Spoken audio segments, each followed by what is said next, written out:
জনাই আৰম্ভ কৰিবলৈ লৈছোঁ আমাৰ প্ৰভাতী অনুষ্ঠান পাৱে পৰিহৰি। আজি আমাৰ মাজত উপস্থিত আছে খৰাগড়ৰ বৃন্দাবন শিল্পী সমাজৰ নামতি দলটি। আহক সেই দলৰে এজন সদস্য শ্ৰী অমল দত্তদেৱৰ কণ্ঠেৰে এফাকি দিহানাম শুনো।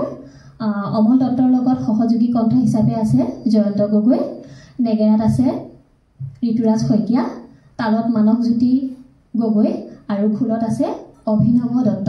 আহক আমি দত্তদেৱৰ কণ্ঠেৰে নামখাই শুনি লওঁ।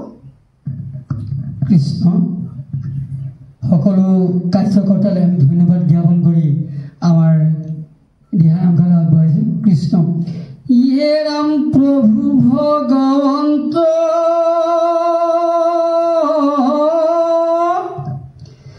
অনন্ত ঈশ্বৰ প্ৰপন্ন জনতাৰণ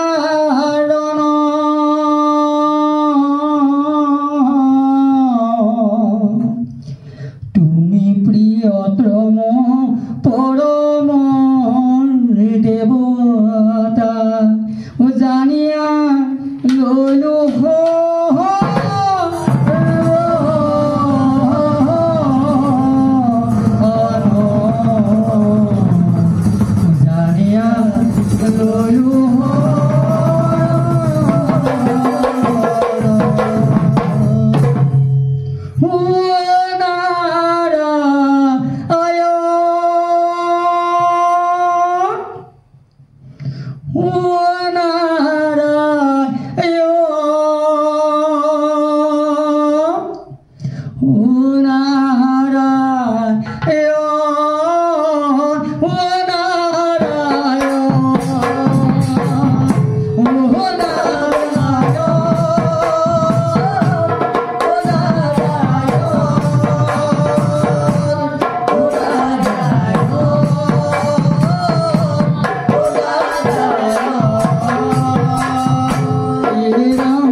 প্ৰণাম কৰো লক্ষ্মীৰ চৰণ, তৃতীয়তে প্ৰণাম কৰো ভকত বৈষ্ণৱক, দাস বুলি কৃপা কৰা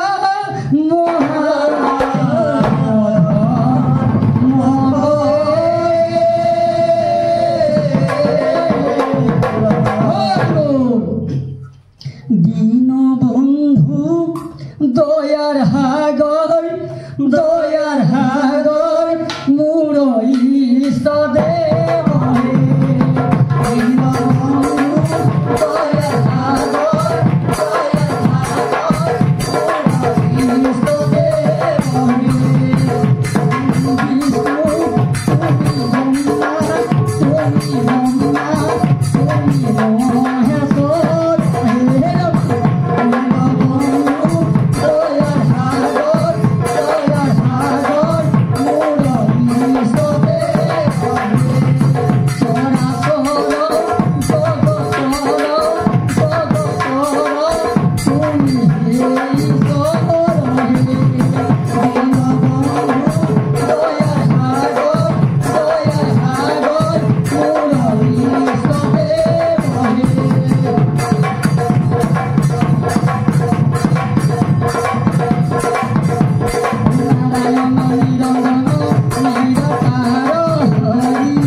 এয়া আছিল বৃন্দাবন শিল্পী সমাজ খৰাগড়ৰ এজন অন্যতম শিল্পী শ্ৰী অমল দত্ত ডাঙৰীয়াদেৱ।